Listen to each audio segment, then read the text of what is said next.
Hello everybody, in today's video I'm going to show you how to save money on HEYDUDE with DealSeek.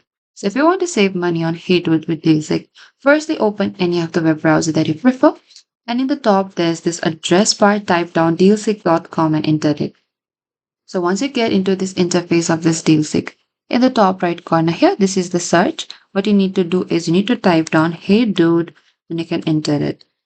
You can also be specific about the HEYDUDE, Valley, Wendy, men's shoes, or the women's shoes here.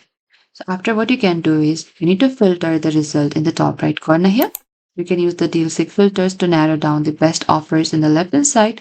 You can choose for the price range. You can also go for this minimum discount that you want. You can choose these coupons, promo code, lighting deal, or the price drop as well. And what you can do is you can also go to this verified low profile in the top, verified low price in the top here. And you can also sort with the featured newest or the highest discount, price low to high, or the high to low. And after, review each deal as well. Before purchasing, check whether a promo code is required.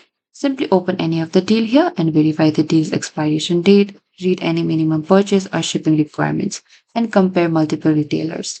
And that is it. This is how you can save money on HEYDUDE. Thank you for watching this video. I hope this video was helpful.